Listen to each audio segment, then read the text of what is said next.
UDF അധികാരത്തിലെത്തിയാൽ വെള്ളപ്പള്ളിയുടെ ഒരു പ്രതികരണമാണ് വലിയ ചർച്ചയാണ്. NSS അതിനെ പിന്തുണയ്ക്കുകയാണ്. എങ്ങനെയാണ് UDF ഇതിനെ കാണുന്നത്? UDFന് എതിരാകുമോ ഈ ഒരു പ്രസ്താവനകളൊക്കെ?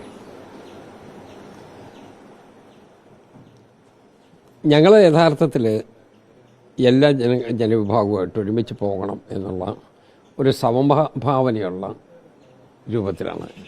ഞങ്ങൾ ആരുമായിട്ട് വഴക്കുണ്ടാക്കാനില്ല, ആരുമായിട്ട് ഫൈറ്റ് ചെയ്യാനില്ല.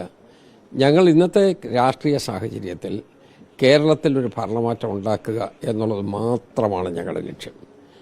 അതിന് ആവശ്യമായ രൂപത്തിലുള്ള ഒരു സാമൂഹ്യ അന്തരീക്ഷം നമ്മുടെ കേരളത്തിൽ ഇപ്പോൾ രൂപപ്പെട്ടു വന്നിട്ടുണ്ട്. ത്രിതല പഞ്ചായത്ത് സമിതികളുടെ ഇലക്ഷൻ കഴിഞ്ഞതോടുകൂടി അത് കുറച്ചുകൂടെ ഗ്ലെയറിംഗ് ആയി.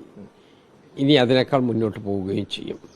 അപ്പോൾ അതുകൊണ്ട് അതിന് പറ്റുന്ന രൂപത്തിലുള്ള ഒരു അന്തരീക്ഷത്തെക്കുറിച്ചാണ് ഞങ്ങൾ ആഗ്രഹിക്കുന്നത്.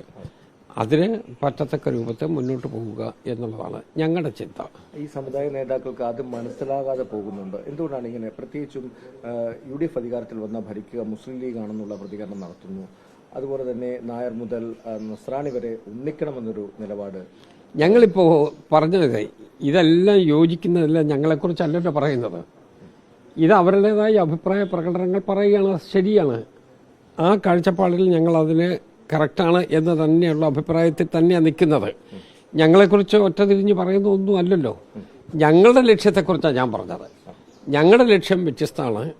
ഞങ്ങളുടെ ലക്ഷ്യം ഈ പറഞ്ഞതുപോലെ കേരളത്തിലൊരു ഭരണമാറ്റത്തിന് വേണ്ടിയുള്ള പരിശ്രമമാണ്. ആ പരിശ്രമത്തിൽ ഞങ്ങൾക്ക് പോസിറ്റീവായ സിഗ്നൽസാണ് ഇന്ന് വരെ കേരളത്തിൻ്റെ പല ഭാഗങ്ങളിൽ നിന്ന് ഉണ്ടായിട്ടുള്ളത്. ഈ സമുദായം പറയുന്ന വാക്കുകൾ വളരെ രൂക്ഷമാണ്. അതായത് ഈഴവ വിരോധി എന്നൊക്കെയാണ് വി.ഡി. സതീശനെ വിളിക്കുന്നത്. അത്തരത്തിലുള്ള ഭാഷയൊക്കെ ഉപയോഗിക്കുന്നത് ഞാൻ അദ്ദേഹമായിട്ടൊന്നും ഒരു തർക്കത്തിനുമില്ല. അദ്ദേഹം വളരെ സീനിയറായിട്ടുള്ള ഒരാളാണ്, എത്രയോ പ്രായം ചെന്ന ആളാണ്. ഞാനതിനെ തോന്നുന്നു ഒരു എൻ്റെ നാക്കുകൊണ്ട് അതിനേക്കാൾ അപ്പുറത്തേക്ക് ഒന്നും പറയാൻ എനിക്ക് തോന്നുന്നില്ല. നമ്മൾ പല അഭിപ്രായങ്ങൾ ഇങ്ങനെ സമൂഹത്തിൽ വരും. ആ അഭിപ്രായത്തിൻ്റെ അടിസ്ഥാനത്തിൽ ഒരു അഭിപ്രായ ക്രോഡീകരണം ഉണ്ടാക്കി മുന്നോട്ട് പോകുന്ന ഒരു നല്ല സംശുദ്ധ രാഷ്ട്രീയ മൂവ്മെൻ്റാണ് ഞങ്ങൾ ആഗ്രഹിക്കുന്നത്. അതിനുവേണ്ടിയുള്ള പരിശ്രമത്തിലാണ് ഞങ്ങൾ നിൽക്കുന്നത്. ഈ സമുദായ നേതാക്കൾക്ക് എന്തെങ്കിലും തെറ്റിദ്ധാരണയുണ്ടെങ്കിൽ അത് തിരുത്താൻ അവരുമായി ഒരു ചർച്ച നടത്താൻ UDF ശ്രമിക്കുമോ, കോൺഗ്രസ് ശ്രമിക്കുമോ? വരട്ടെ, അതിലൊക്കെ നമുക്ക് വെയിറ്റ് ആൻഡ് സീ എന്നുള്ളതാണ്. അത് സത്യത്തിൽ അതിന് രാഷ്ട്രീയ നേതൃത്വം, പ്രത്യേകിച്ച് UDFൻ്റെ ലീഡർഷിപ്പും പാർട്ടിയുടെ ലീഡർഷിപ്പുമാണ് അതിനെക്കുറിച്ച് അഭിപ്രായം പറയേണ്ടതും ഇനീഷ്യേറ്റീവ് എടുക്കേണ്ടതും.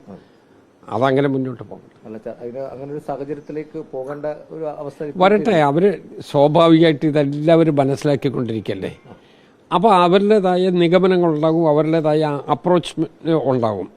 അത് നന്നായി വരും എന്നുള്ള പ്രതീക്ഷയിലാണ് ഞാൻ കാത്തിരിക്കുന്നത്. UDF നേതാക്കൾ കേരള കോൺഗ്രസിനെ എങ്ങനെ സ്ഥിരമായി ക്ഷണിച്ചത് അവരുടെ രാഷ്ട്രീയ മൈലേജ് കൂട്ടാൻ ഇടയാക്കി ആക്ഷേപവും പാർട്ടിക്കുണ്ട്. ഞാൻ ചോദിച്ചാൽ എങ്ങനെ കൂട്ടാനാണ്? ഒരു ത്രാസിനകത്ത് ഒരു ഭാഗത്ത് അവരെല്ലാം LDF അതിൻ്റെ തൂക്കം എല്ലാവരും കൂടെ കൂടി ഒരു ത്രാസിനകത്തുണ്ട്. അതിനകത്തുനിന്ന് ഒരു കക്ഷി ഇളകി, അല്ലെങ്കിൽ ഇളകുന്നതിൻ്റെ സൂചനകൾ കണ്ടു. അപ്പോൾ ഉടനെ മറുഭാഗത്ത് അങ്ങ് ശക്തി കൂടി എന്ന് ആർക്കെങ്കിലും പറയാൻ പറ്റുമോ? അവർ ഇളകിയ കട്ടി അവിടെ ഇരുന്നു എന്നുള്ളതല്ലേ ഉള്ളൂ. അതിനകത്ത് കേരളത്തിലെ കഴിഞ്ഞ തദ്ദേശ സ്വയംഭരണ സ്ഥാപനങ്ങളുടെ തെരഞ്ഞെടുപ്പിലുണ്ടായ ജനങ്ങളുടെ വിധിക്കകത്ത് വ്യത്യാസം ഉണ്ടാക്കാൻ പറ്റുന്നുണ്ടോ ഇല്ലയോ എന്നുള്ള ക്വസ്റ്റ്യൻ. ആ ജനങ്ങളുടെ വിധിയായിട്ട് തന്നെ നിൽക്കുകയാണ്.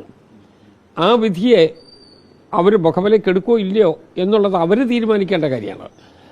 ആ വിധിയെ മുഖവിലേക്ക് എടുക്കും എന്നുള്ള പ്രതീക്ഷയുള്ള ഒട്ടനവധി ആളുകൾ കേരളത്തിലുണ്ടായിരുന്നു.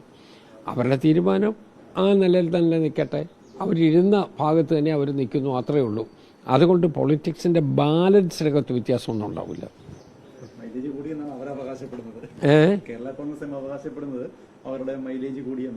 അല്ല, അവരിരുന്നിടത്ത് തന്നെ ഇരിക്കില്ലേ.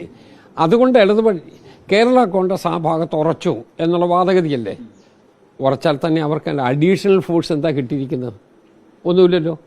പണ്ടുണ്ടായിരുന്നതിനേക്കാൾ വ്യത്യസ്തമായി എന്തെങ്കിലും പുതുതായിട്ട് കിട്ടിയിട്ടുണ്ടോ? ഒന്നുമില്ല. അവർ പണ്ട് അവിടെ തന്നെ ഉണ്ടായിരുന്നു, ഇപ്പോഴും അവിടെ തന്നെയുണ്ട്, നാളെ തുടരും എന്നവർ പറയുന്നുണ്ട്. അതൊക്കെ അതിൻ്റേതായ വഴിക്ക് വയ്ക്കോട്ടെ. ഞാൻ പറയുന്ന അതിൻ്റെ നമ്മളുടെ ഒരു പൊളിറ്റിക്കൽ ടിൽറ്റിങ് ഉണ്ടാകുകയോ അല്ലെങ്കിൽ പവർ ബാലൻസിനകത്തുള്ള വ്യത്യാസം ഉണ്ടാവുകയോ ചെയ്തിട്ടുണ്ടോ എന്നുള്ളതാണ് നിങ്ങൾ എന്നോട് ചോദിച്ചത്.